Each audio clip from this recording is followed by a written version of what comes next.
Welcome to channel. Today, we explore story filled with unexpected twists.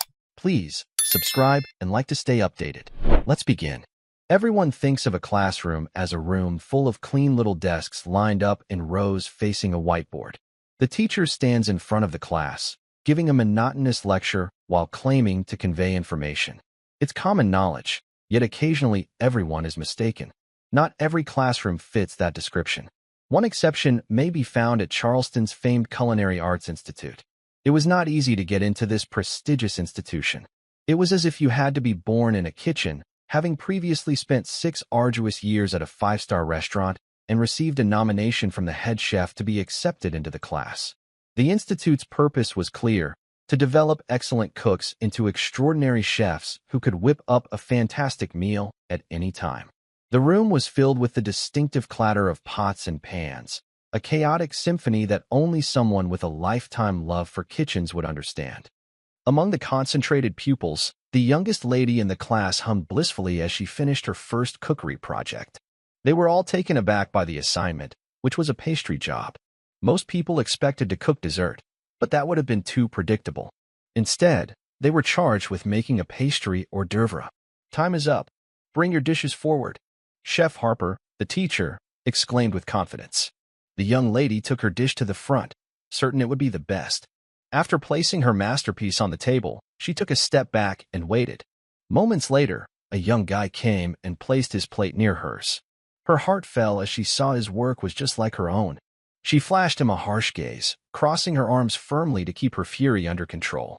Unfazed, he gave her a charming smile, his brows twitching mischievously. Chef Harper proceeded around the table, inspecting and tasting each dish.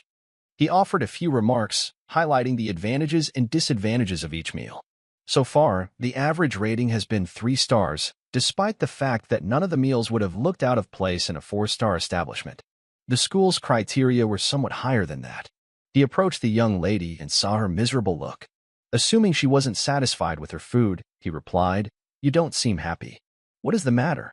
"He made my dish," the lady said, giving the young guy standing next to her a glare that might have killed him on the spot. The young man's smile became even wider. Chef Harper questioned the young guy, "Why are you smiling?" "I like the way she has her arms crossed," the young guy added. "It's like she's putting her melons on a shelf to be admired, and you've got to admit she's packing some mighty fine assets." Every girl in the room glared at him. Chef Harper wiped his brow and said, "You must be Derek Cole." "That's right," Nathan said triumphantly. "Oh God, not a green," one of the female students complained. "I want my money back." Nathan moved closer to face the lady who had complained. He responded, "Don't worry, honey, you are secure from me. I'm going to marry this luscious dish standing beside me." Thank God, the young lady thought. She stared at Nathan as if he was nuts. His statement about her assets left her stunned. "What?" she croaked, stunned by his boldness. Chef Harper glanced at the young lady and told her, "Take my advice and resign while you can. You should really consider changing your name and going into hiding. You may slip away for a year or so before he finds you." "Never," the young lady said. Chef Harper remarked, "Well, Miss Green, my name is Samantha Brooks." Nathan said, "Not for very much longer." "Stop staring at my chest," Angela murmured with a hoarse growl. "I will, as soon as you stop displaying them so attractively," Nathan replies. Angela placed her hands on her hips. "I'm going to cut off your balls, sauté them, and feed them to you." The lady who had previously spoken said she would be better off murdering him outright. A life sentence in prison must be preferable to marrying a green. "You even talk like a green," Angela said. "I hate you," Nathan said. "That's a perfectly fine way to start a relationship," Angela told me. Chef Harper ignored the discussion and scrutinized the 2 dishes in front of him. He said, "This is rather extraordinary. The presentations are identical." "Great minds think alike," Nathan replied, grabbing Angela's hand in his own. "Don't touch me," Angela replied, yanking her hand away from his. She backed away from him. Chef Harper took a step back and sampled each dish individually. He wiped his chin and considered the 2 dishes. Finally, he added, "Angela, your raspberry sauce is somewhat sweeter than his.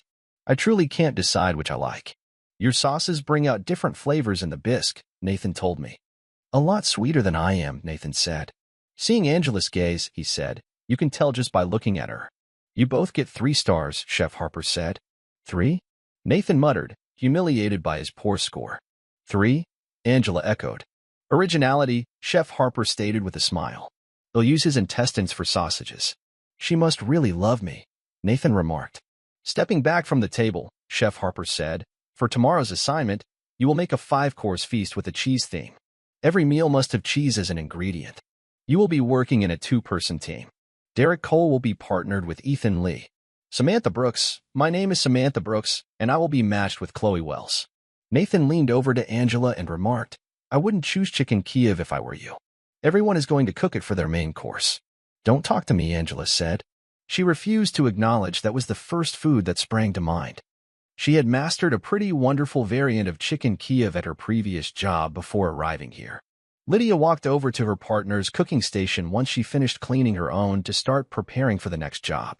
When she saw Angela feverishly cleaning her baking pan, she exclaimed, I don't know whether to congratulate you or offer you my condolences. Without looking up, Angela continued, that man is insufferable. I know, but he's a good chef, Lydia said. How do you know this? Angela inquired. He is a Green. According to Lydia, at least 45 of the 5-star restaurants employ a Green. I know of 10 5-star restaurants that are owned by Greens. I do not care. He is insufferable, Angela said. We've got to plan our menu for tomorrow, Lydia added. She believed that a change of subject was essential. We'll start off with roasted green, and then move on to baked green, and then we'll make some. Angela murmured, Lydia, I am serious. We need to plan our menu for tomorrow. I'm serious, too, Angela said. She washed the baking pan and began to dry it. The theme is cheese, not green. Lydia grabbed up a pot. Well, we could turn it into a double-themed meal. Get serious, Lydia urged. She had a feeling tomorrow's lunch would be a catastrophe. I am, Angela said, hissing, packing some mighty fine melons. You're right, Lydia responded, feeling a bit ashamed. She had always felt uneasy about her breast size, and being beside Angela didn't help. What if I swung that way? Which I don't. But if I did, well, I'd be interested. Lydia spoke. Angela glanced up at Lydia and said, What do you mean? You have impressive tits. Lydia spoke.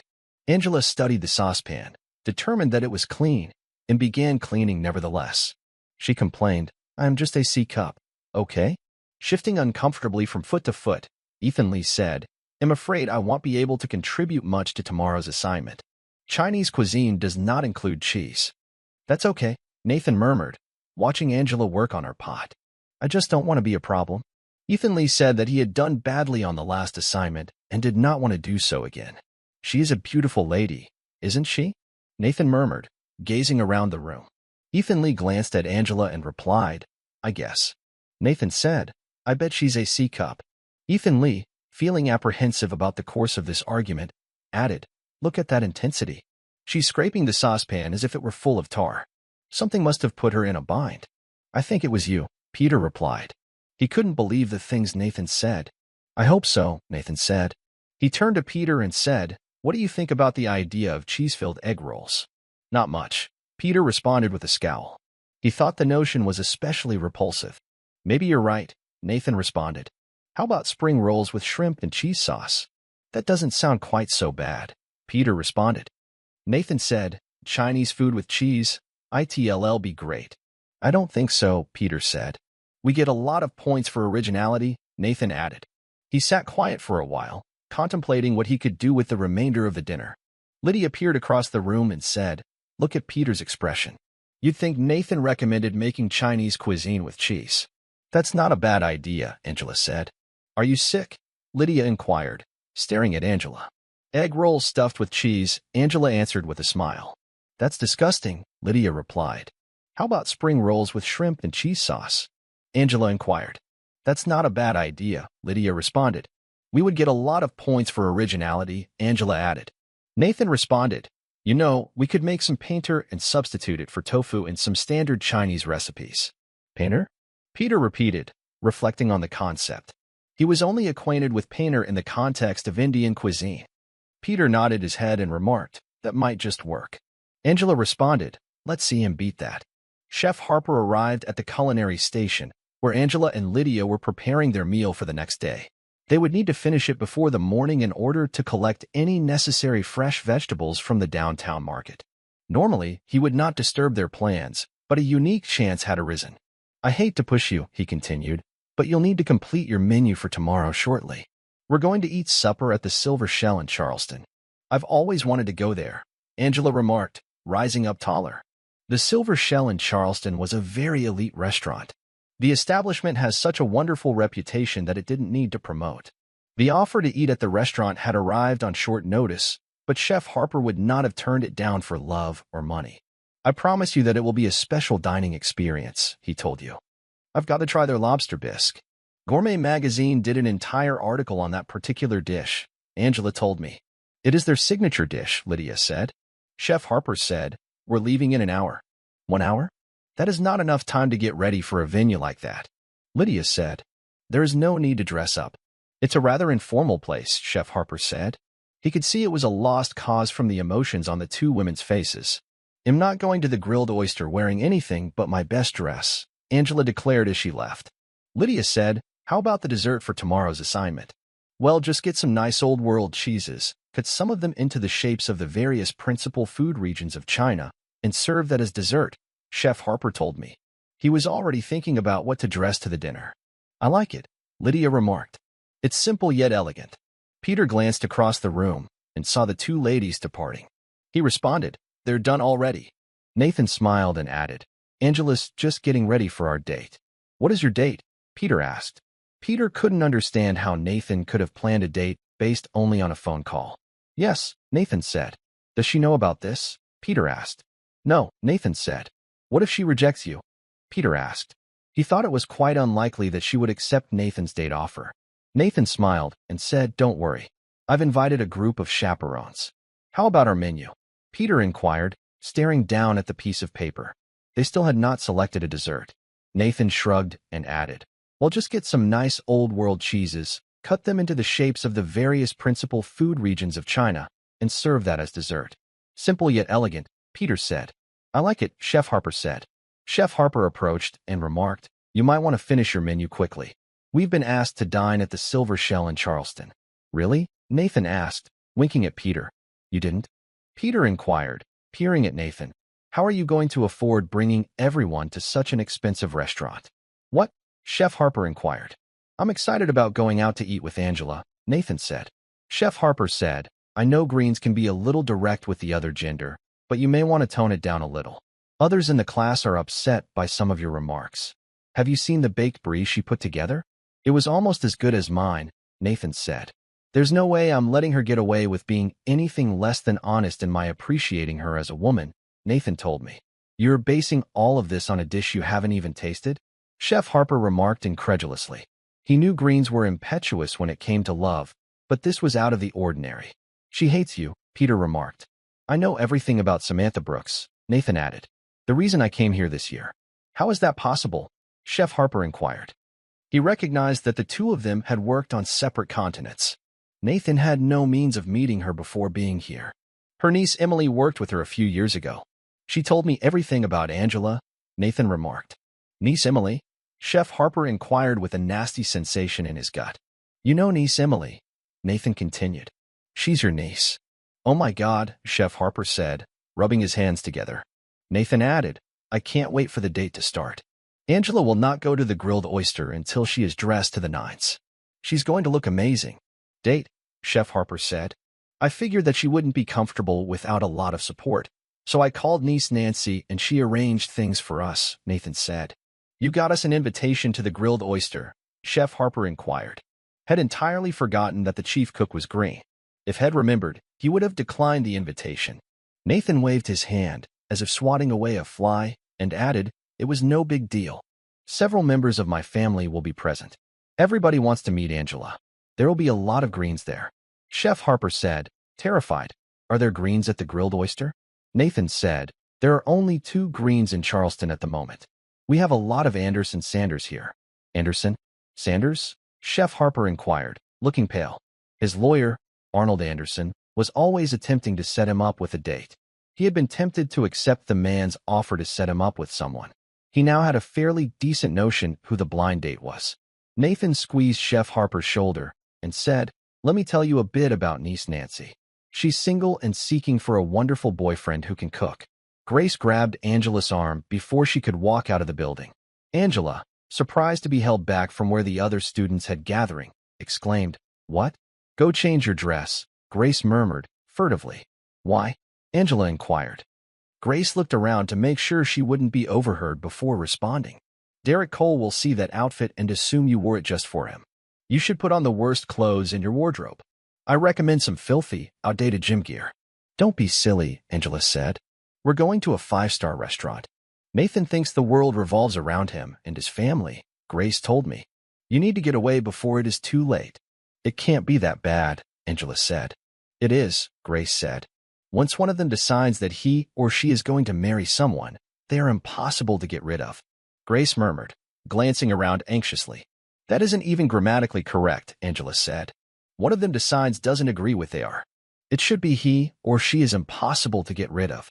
"No, I meant what I said," Grace said. "One of them decides to marry you, and the whole family works to make it happen." "You don't know what you're talking about," Angela said. When Nathan said, "Hello," Grace leaped one foot in the air. "Grace, Cousin Ryan sends his regards." "Oh no," Grace said. "He says that he'll be here for your graduation and hopes that you'll enjoy a little time in the kitchen with him." Nathan smiled and added, "You'll never go into the kitchen with him again." He said something about a graduation gift that included sharing his leg of lamb recipe with you. Nathan stated.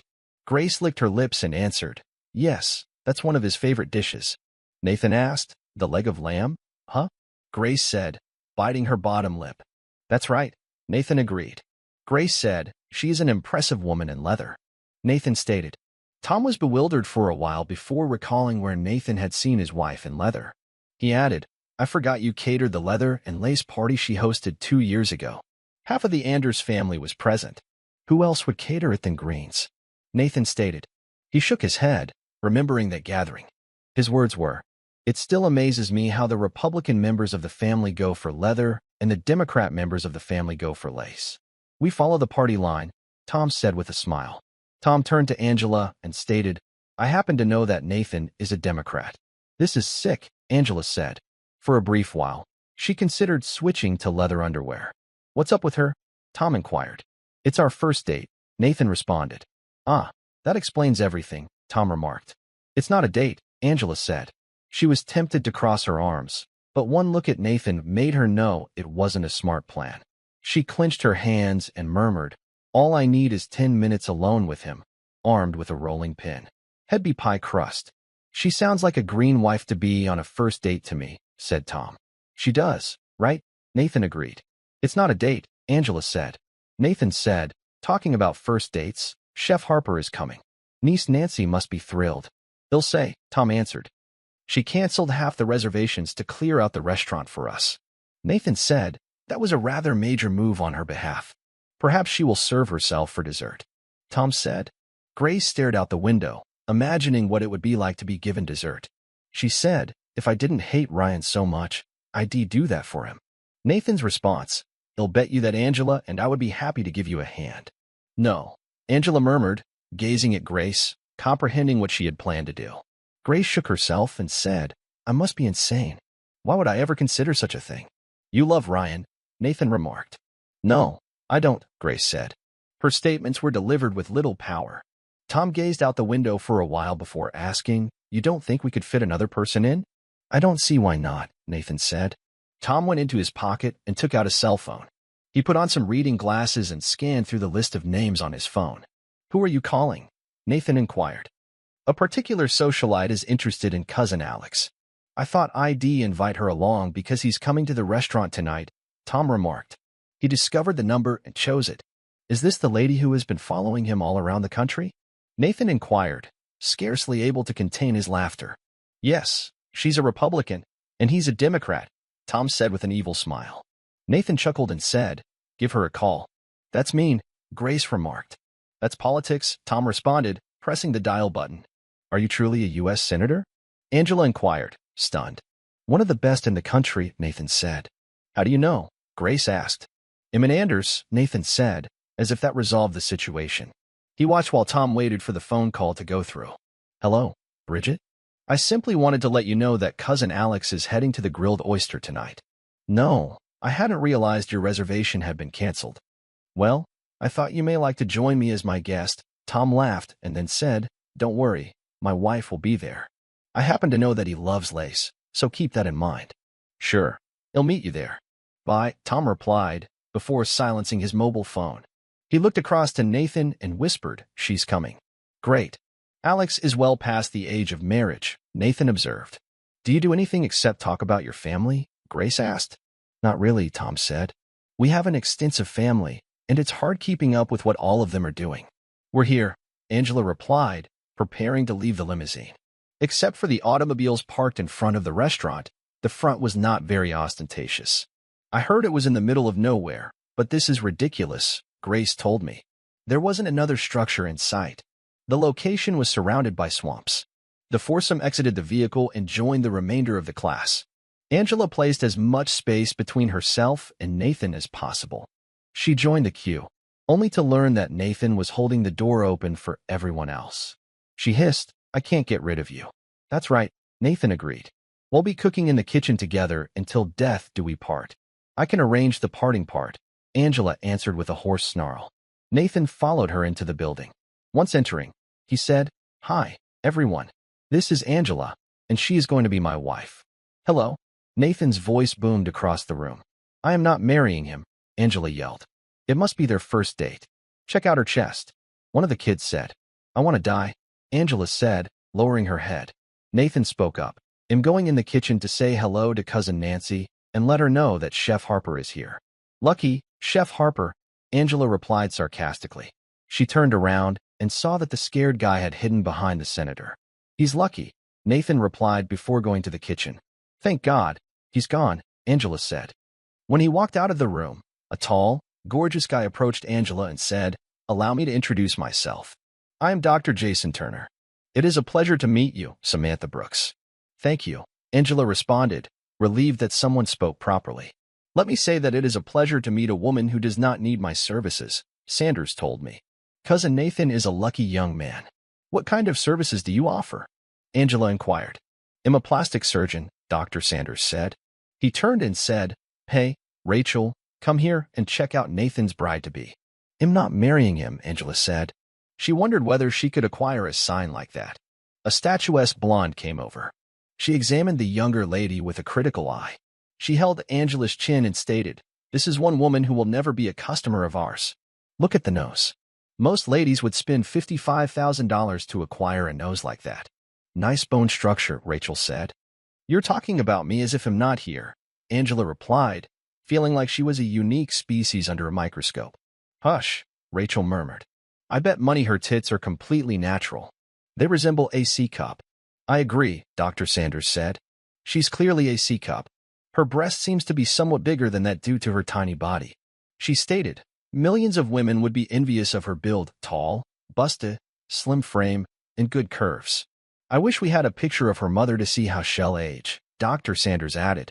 You don't chance to have a photo of your mother, would you? Ratch asked. No, Angela said, despite the fact that one was in her handbag. Pity, Rachel remarked. What are you doing for a living? Dr. Sanders inquired. I'm a chef, Angela said. That was a stupid question on my part, Dr. Sanders said. Cousin Nathan would only be interested in a chef, Dr. Sanders said. Diet may be a concern. That's an obvious occupational hazard, Rachel said. We ought to introduce her to Cousin Monica, Dr. Sanders stated. I agree with you, Rachel responded. A few afternoons with Cousin Monica will protect her from becoming overweight. There is no better nutritionist in the country, Rachel stated. She caressed Angela on the stomach and said, You have a wonderful firm belly. Do you work out? Angela glanced around desperately, trying to figure out how to get away from the pair. She pointed to Grace and said, That is Cousin Ryan's bride-to-be. Grace. Rachel and Dr. Sanders both glanced in the direction Angela had indicated. Dr. Sanders said, Is she the one who had the little incident with crepes? That's the one, Angela remarked, moving away. The tables at the restaurant were organized like a huge U, with guests sitting on the exterior. The employees went about the center, pouring wine cups with practiced ease. The placement of tables indicated that this was more than just a little field trip for students from the culinary school across the room. A lady and a young guy sat side by side, opposite Angela. The young lady shuffled uncomfortably in her chair for a second before sitting up straight. She delivered something to the young guy sitting opposite her. Lydia, unable to believe what she had seen, exclaimed, "Did that lady just pass her panties to that guy over there?" "Probably," Angela said. She glanced across the room at the young guy, who was now blushing bright red, as he gazed at the gift from the somewhat pushy lady. Lydia responded, "He's got the same haunted expression on his face that you have." "He does look like how I feel," Angela replied, anxiously looking around the room. Lydia leaned forward, watching the pair with great curiosity. She had never seen anything like that in her life. The woman's hand slipped under the table. Lydia sat back and exclaimed, "I swear she's got her hand in his pants." "It wouldn't surprise me," Angela said. She proceeded to cautiously scan every corner of the room. The lovely lady stepped up and grasped the man's hand in hers. She dragged him from his seat and took him out of the room. Lydia said, "I wonder where they're going." "The coat room," Tom said matter-of-factly. "Why would they go there?" Lydia asked. She saw that the man's fly was open. "Think about it," Tom said. Angela felt terrified to relax, despite the fact that Nathan was not around. There was an empty chair next to her, and the senator was pursuing everybody who tried to approach it. She said, "Where is he?" "Who?" Lydia inquired, still glancing at the door where the pair had departed. "Derek Cole," Angela said, "missing him." Lydia said, surprised, "You're worried about Nathan?" "The suspense is killing me," Angela said. She took a thorough glance around before sipping her drink. She didn't want to be startled when taking a drink. "This is like sitting in a theater and watching a horror movie," she said. The music becomes louder and more ominous, yet the monster does not appear. The strain gradually mounts until you're ready to snap. Then suddenly, the monster appears on the screen, and you scream. "They're playing Mozart's Cavalleria Rusticana, if I'm not mistaken," Lydia stated after briefly listening to the background music. "It wasn't exactly the kind of background music for a horror film," Lydia told me. "I'm waiting for the monster to arrive," Angela said, disregarding Lydia's remark about the background music. "You're letting this get to you," Lydia replied. "I don't want to scream," Angela said. She grabbed a fork and cleaned it with her handkerchief. "What are you doing?" Lydia asked. "I am cleaning. I always clean when I'm nervous," Angela added. Her gaze focused on the kitchen door. "I noticed that you also clean when you get angry," she replied. "I feel like a sacrificial virgin about to have my heart cut out of my chest and fed to an angry volcano god," Angela told me. "You are a virgin?" Lydia inquired, speaking louder than she meant. "I said that I felt like I was a virgin sacrifice, not that I was a virgin," she clarified. Tom leaned down and added, "I'm sure Nathan will be very cooperative when the time comes to sacrifice your virginity." "Be quiet," Angela whispered, settling into her chair. Lydia said, "Are you certain you're a senator?" "Quite sure," Tom said with a grin. When the kitchen door opened, Angela startled, and Lydia told her to calm down. "You can handle him." "That's easy for you to say," Angela murmured. "Here comes the food," Lydia murmured, straightening up in her chair. "We didn't even order," Angela said. It took the crew just a few minutes to arrange the appetizers in front of the collected crowd. One of the waiters put a basic platter in front of Angela. She looked at it for a while before asking, "Is this a joke?" Someone spelled out Derek Cole with the sauce, Lydia heard herself say. "That's so sweet." "I'm going to send it back," Angela said, pushing the dish away. "You've got to taste it," Lydia remarked. "No, it's a 5-star restaurant." Lydia expressed her enthusiasm in the food, saying, "I'm sure it tastes great." The platter comprised a row of little rings of bread, each with its own toppings. The message was written in some kind of black sauce underneath the rings of bread. "You're probably right," Angela said. She grabbed her fork and traced a line across the heart. "You added an arrow pointing from him to you," says Lydia. Angela said, "No, I didn't." "Yes, you did." Lydia turned her focus to her own entree and speared a little portion of it on her fork. Slowly, she placed the morsel in her mouth. "How is it?" Angela inquired. "Oh, this is fantastic," Lydia exclaimed. Angela glanced over to Lydia's appetizer. It was just a piece of roasted duck with cheese. It did look pretty fantastic. She gazed down at the dish in front of her. She pondered how she was going to consume it. She didn't have much time to ponder. A hand moved into view, picking up one of the appetizers. She glanced up and seen Nathan leaning over the table. She had not recognized he was the one who had placed the plate in front of her. He grinned and told her, "Close your eyes and open your lips. Prepare to experience loneliness." She said, "Get away from me." "Close your eyes and open your mouth," Nathan said softly. Angela rolled her eyes, then closed them. She opened her mouth and extended her tongue. The little piece of bread landed on her tongue. She chewed for a minute before swallowing, displeased with the food. She said, "That was kind of bland." "I agree. Loneliness is kind of boring," Nathan replied, taking up another piece. "This is a taste of foreplay," he said, holding it out. "Close your eyes and open your mouth." Half the ladies in the room leaned forward to watch Angela eat the piece Nathan gave her. It began in the same manner as the last one, but a strange taste began to develop in her mouth. She said, "Interesting. I kind of like it."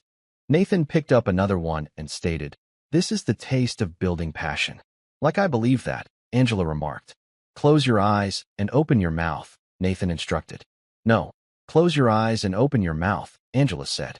She shut her eyes and opened her lips. Nathan pushed the morsel into her lips. She chewed it. Two indefinable tastes raced each other around her lips. It was an amazing experience that made her want more. She said, "Oh my." Everyone was watching as Nathan held out another little piece of food. He said softly, "This is the taste of the throes of passion." Angela closed her eyes and took the morsel, unsure if she trusted him. She took one mouthful and almost leaped out of her chair. The tastes were well balanced, yet they danced over her tongue. The tastes left her lips, and a warm feeling crept over her body. Her cheeks reddened. It took her a minute to settle down enough to utter, "Incredible." Nathan held out the final little appetizer. He said, "This is the afterglow." Angela shut her eyes and opened her lips. He slipped the chunk into her mouth and took a step back. She chewed, and the taste in her mouth combined into a warm, delicious combination that slipped down her throat. And a smile of pleasure appeared on her face. She sighed and said, "That was the best sex of my life." Nathan put out a little slice of basic bread. Angela wondered where it came from. He said, "This is the flavor of love. Are you prepared for it?" "Yes," Angela said breathlessly. She shut her eyes and opened her lips. Nathan threw aside the little bit of bread, leaned in, and kissed her. He continued kissing her until she pulled him away to gather her breath. The next thing she knew, she was drawing him close to her. She said more. Nathan stroked a finger over her lips, teasingly saying, "That was just an appetizer. You have to leave space for the main course." Nathan took a step back and moved towards the kitchen. When the door finally closed behind him, he received an applause from many individuals. Lydia inquired, "How was it?" "Incredible," Angela said with a sigh. "You look like you had an orgasm," Lydia replied. "I think I did," Angela responded. She opened her eyes and scanned the room. She was aware that everyone was watching her. When she realized what she had done, she said, "I hate him." "Really?" Lydia remarked. "It didn't look that way to me." "Yes, I just forgot it there for a second," Angela said. She wanted to crawl under the table and hide. After a little pause, she began cleaning her lips. She said, "Ugh, he kissed me." "It didn't look like you were fighting it," Lydia said. "Be quiet," Angela instructed. Lydia said, "I wonder what dessert will be like." "I don't want to think about it," Angela muttered, collapsing into her chair. "Where is Chef Harper?" Lydia inquired, noting that their teacher was gone. During the appetizer meal, he vanished. "I don't know," Angela said. She startled when the door to the kitchen opened and the crew began bringing out the next dish. She said, "Ah, the salad dish. That should be safe." 10 minutes later, Angela was looking at her empty plate with dreamy eyes. Lydia said, "That was amazing." "Huh. I've never seen someone give someone a fruit salad like that. It's like he made love to you with food." I replied, "I'd never seen somebody give another person a fruit salad in such a sexy way. He made love to you with food." "Huh. Never mind," Lydia muttered, shaking her head. Tom said, "Now that's a fine example of agreeing." Tom's wife Lucy said, "I like seeing agreeing at work. It's remarkable what they can do without constraints or a whip." Tom said, nodding in agreement. "Are you sure you're a senator?" Lydia inquired, glancing at the pair. "It's a power thing," Lucy added with a knowing grin, putting her hand beneath his suit coat. "I'm going to have to go watch a green in action soon." Tom responded, "This is definitely going to be an interesting meal." 3 hours later, Angela left the restaurant on wobbly legs.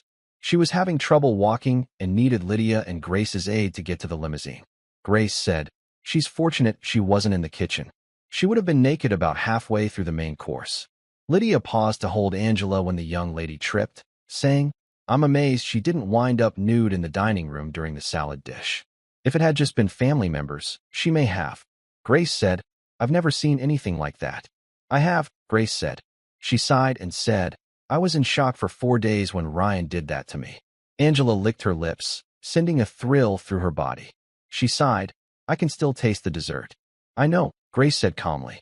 She groaned and said, watching that made me realize how much I miss Ryan. God, that man was amazing in the kitchen. Is he excellent at cooking? Lydia asked. That, too, Grace said.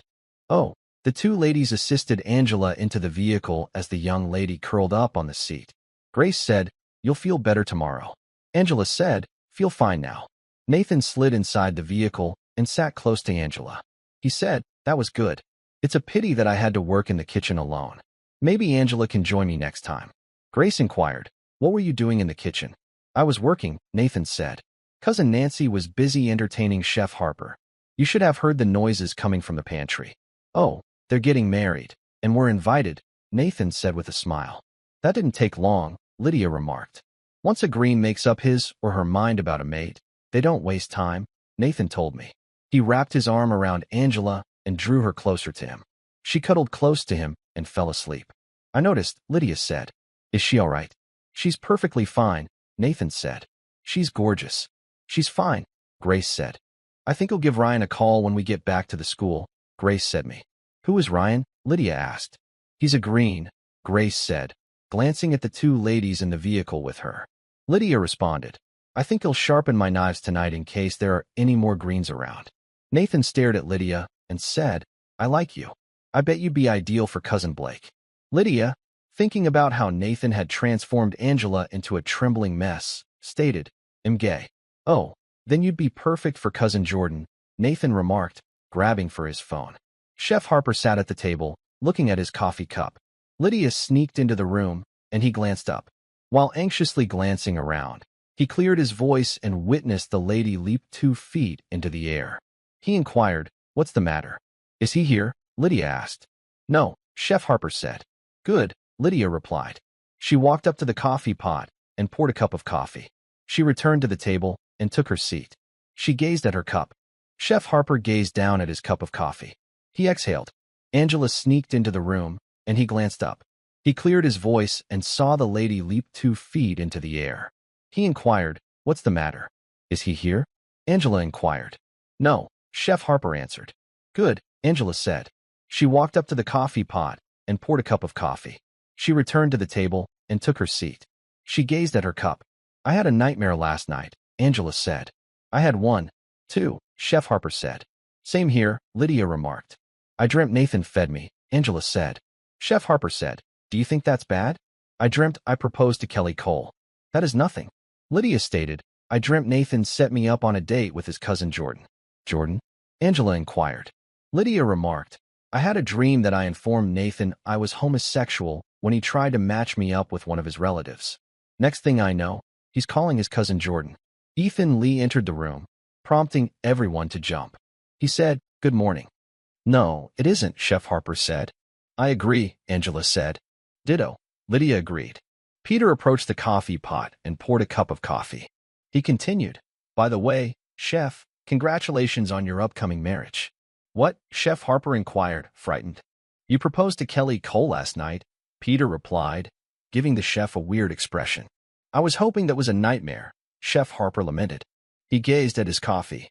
Sorry, Angela, replied Peter, but I've got to tell you that I've never seen anything like you and Nathan last night. I thought you didn't like him, Angela said. I was hoping last night was a nightmare, Angela said. Nathan poked his head through the kitchen door and said, Good morning, everyone. Good morning, Nathan, Angela said. Chef Harper said, I understand you've been working hard on the new menus. We have a 5-star dinner assignment today. Let's go to it. Angela sighed and rubbed her temples. We haven't even finalized our menu yet. Lydia groaned as she glanced across at her. We're running out of time. We'd better get our act together. Okay, Angela said. Well, finish it, but I swear if Derek Cole looks at me the wrong way again, I might lose it. Lydia giggled and offered her a compassionate glance. He's got a way of getting under your skin, doesn't he? Angela rolled her eyes. Under my skin? He's practically living there. Peter stood up, dropping his cup with a loud clink. We need to get to the market to gather ingredients. Chef Harper didn't give us much time. Chef Harper looked over and nodded. Right. You all need to move fast. Meet me at the car in 10 minutes. Grace cast a peek across to Angela. You good to go? You've been a little out of it today. Angela nodded, although she wasn't sure if she was. I'm all right. Let us simply get things done. The students filed out, grabbing their belongings before getting to the vehicle. Lydia remained close to Angela, leaning forward. Hey, are you really okay? You're not looking great. Angela flashed her a strained grin. I'm okay, really. I'm not looking forward to working with him today. I get it, Lydia murmured gently. They'll be right there with you. The group arrived to the market, buzzing with excitement as they discovered the items required for the job. Angela grabbed all she could while ignoring Nathan, who was only a few feet away chatting with a vendor. Lydia raised her eyebrows at the exchange. Is he really flirting with her? Angela shakes her head. He always does that. It's like he thinks the world revolves around him and his family. Well, I'm not sure if I can deal with another green charm moment, said Lydia. I'm about ready to just ignore him completely. That might be the best idea, Angela moaned. I just want to get through today. They got their goods into the vehicle and drove back to school. Chef Harper has already planned their next meal prep, a complete 5-course challenge. As they entered the kitchen, Chef Harper glanced over at the team assignments. I want you everyone to concentrate. This is where you showcase your abilities. Remember, no distractions. Angela agreed, but she couldn't remove the uneasy feeling in her stomach from having to work with Nathan. As they approached their stations, he gave her one of his characteristic smiles. You know, he added nonchalantly, I'm really looking forward to seeing what you bring today. Last night's dessert had me craving more. Angela attempted a grin and ignored his statement. Just focus on the food, Nathan. Always, Nathan answered with a grin as he began to work. Lydia sighed while observing the encounter. You two are going to drive each other crazy, aren't you? Angela scarcely glanced up as she hurried to grab her supplies. I'm already there. Chef Harper stepped by, closely observing the teams. Time is ticking, people. I expect excellence, not drama. Right, Angela mumbled, returning her mind to the work at hand. Nathan walked around his station, working swiftly. He glanced across to Angela. You're so focused. You're going to do great today. Angela did not answer, her attention focused only on her dishes. She was resolved not to allow him to distract her again. Lydia saw the tension between them and leaned over to Angela, whispering, Just don't let him get to you today. We've got a lot to prove. I know, Angela said, attempting to shrug off the rage seething under the surface. We can do this. Just focus on the food. The clock ticked down, and the first meal was finished and plated. Angela gently put her plate on the countertop. It was a subtle blend of tastes, ideal for the first meal. She glanced across to Nathan's plate, which was almost similar to hers in presentation but had slightly different colors. Nathan, on the other hand, seemed to be satisfied with his job. What do you think? He inquired, examining her meal. Is mine as good as yours? Angela took a deep breath and attempted a grin. It's fine. Just finish plating. We've still got more to do.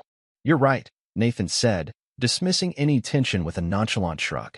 Let's make sure the main course stands out. Well, show Chef Harper what we're capable of. Lydia shook her head as she saw the two of them. You two might kill each other before the day's over. Angela smiled slightly. I'm not making any promises. As the lunch preparation progressed, the children concentrated carefully on their dishes. The mood in the kitchen became more intense as the finishing touches were applied to each dish. When it was time for the judges to begin their rounds, Chef Harper and the other instructors started their assessment. Angela's pulse raced as they neared her station. Chef Harper took up her dish and carefully scrutinized it, tasting the meal with a critical eye. This is excellent work, he replied after a pause.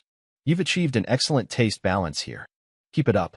Angela couldn't help but feel a slight surge of satisfaction at the comment. Thank you, Chef, she said, trying to remain calm. Angela looked at Nathan's plate as he took his turn next. As usual, his meal was immaculate, perhaps a little too close to hers, but with his unique spin. Chef Harper tasted it and nodded gently. Good presentation, he observed. It's a bit on the safe side, but the flavors are there. Good work, Nathan. Nathan smiled, obviously delighted with the comments. Thank you, Chef. I've been striving to polish the details. Angela could not help but roll her eyes as she returned to her station. She was relieved to hear the comments, but she couldn't help feeling frustrated by Nathan's unwavering optimism. Lydia leaned in. You did great. Don't let his cockiness get to you. Angela nodded, still attempting to shake the anger Nathan's unwavering faith caused. After what seemed like hours, the final dish was served to the judges. Angela stood with her arms crossed, staring carefully as Chef Harper and the others tried the last dishes. They chatted briefly with each kid, providing feedback and praise in turn. After a lengthy pause, Chef Harper rose. The scores are in. Well done, everyone. You all made progress today, but there are a few standouts. Angela's pulse skipped a beat as Chef Harper cleared his throat. Derek Cole and Samantha Brooks, your dishes were the most cohesive and well executed today. I'm impressed with both of you. Angela's stomach flipped at the sound of her name. Regardless, she had proved herself. Nathan, of course, was not shocked. He gave her a taunting smile. Looks like we're both top of the class again, huh? Angela glanced at him with a mixture of pride and frustration in her eyes. Don't get too cocky. I never do, Nathan said with a smirk. Absolutely. He raced the conclusion of the narrative, continuing from where I left off and according to the guidelines. As the day came to an end and the kids started to tidy their stations, Chef Harper made his last rounds. His voice was forceful, and every word he spoke had the authority of someone who understood what he was doing. You all did well today, he stated as he stood in front of the classroom. There's always room for improvement, but I saw dedication and talent. For now, I want you all to head out, get some rest, and come back ready for tomorrow's challenge. Angela washed off her station gently, her thoughts still racing from the competition. Despite the turmoil of the day, a feeling of success hung in the air. The meals had come together, and the comments had been mostly favorable. Still, Derek Cole's persistent presence bothered her. As the kids exited the kitchen, Angela collected her bags and turned to Lydia. Let's get out of here. I need a vacation from all of this. Lydia nodded in agreement. Sounds like a good idea. You did amazing today. Don't let Nathan's charm get to you. Angela giggled, but the stiffness in her shoulders persisted. It's hard not to let it get to me when he's always in my face, pretending like he knows everything. Yeah, well, he's definitely full of himself, Lydia replied, rolling her eyes. But you've proved yourself today. That's what matters. Angela gave a tiny grin, appreciative for the encouragement. As the two of them exited the kitchen and made their way to the locker room, Angela's mind kept returning to previous events. She had received acclaim, but Nathan's arrogance remained like a shadow. She recognized his own abilities, but it disturbed her that he constantly appeared to eclipse her in the eyes of others. When they eventually emerged from the locker room, the outdoor world seemed surprisingly tranquil after the commotion of the kitchen. As they went across the campus, the sun was sinking, throwing a golden glow over the surroundings. Angela couldn't help but take in the pure air, letting the tranquility wash over her. You know, Lydia began as she broke the stillness, I heard Chef Harper talking about you earlier. He said you've got a talent for balancing flavors that most people don't learn until years into their careers. Angela lifted an eyebrow, a tiny grin forming on her lips. He said that? Yes, he did, Lydia said. And let's be real, your raspberry sauce was the best part of that dish. Don't let Nathan or anyone else tell you otherwise. Angela's chest felt warm with pride. Moments like this reminded her why she was here in the first place, to learn, develop, and leave her stamp on the culinary world. Regardless of Nathan's confidence, her destiny was decided only by herself. As the two of them approached the dormitory, Angela felt a surge of tiredness. The day had been long and exhausting, both physically and psychologically. However, when she unlocked the door to her room, she felt a fresh sense of purpose. Tomorrow was another test, another opportunity to show herself, and she was ready. Lydia, detecting Angela's mood change, gave her a small push. You're going to be amazing tomorrow. Don't worry about Nathan. Angela nodded, thankful for the encouragement. Thanks, Lydia. I think I just needed to hear that. As Lydia entered her own room, Angela paused to think on the day. It wasn't just about the competition. It was about discovering her own voice in a world that often seemed controlled by others. It was about demonstrating to herself that she could stand out, even if it meant managing Derek Cole's pandemonium and relentless swagger. Angela sat down on her bed, looking out the window at the fading light. She knew the voyage ahead would be difficult, but she was prepared. The culinary industry was full with hurdles, egos, and impediments, but Angela was determined to establish her own niche. It was her moment to shine, and she intended to make the most of it. The following morning came sooner than Angela had anticipated. She pulled herself out of bed, prepared for another long day in the kitchen. As she proceeded into the dining hall, she couldn't help but feel a surge of clarity. No matter how loud Nathan's voice got, or how much he attempted to overshadow her, She realized it wasn't about competing with him or anybody else. It was about being loyal to herself and her work. As she entered the kitchen, the familiar sounds of knives slicing and pots clashing filled the air. Chef Harper was already at the front, providing the day's orders. Angela moved past Nathan, who was already setting up his station. He gave her a smile. "Ready to lose today, Angela?" Nathan said, his typical arrogant tone piercing through the air. Angela did not answer quickly. She just gazed at him, her gaze firm and unyielding. Then she smirked and replied, "Not today, Nathan. Not today." Angela focused all of her energy into her job throughout the day. She honed her technique, experimented with various tastes, and developed a meal that was not only delicious but also visually appealing. When Chef Harper finally arrived for the tasting, he halted in front of her dish and nodded gratefully. "This is it," he said. "This is the level I've been waiting for." "Well done, Angela." Her heart filled with pride. She had done it. She had proved herself once again. The competition hadn't ended, but with each dish she created, she felt the path ahead was hers to conquer. As the last bell sounded and class started to wind down, Angela got a glimpse of Nathan. He was still beaming, but his eyes showed a trace of respect. Maybe Shed earned it. Samantha Brooks decided that was enough. Thank you for watching. What do you believe Angela's story teaches us about advocating for ourselves? Let us know in the comments, and remember to like and subscribe.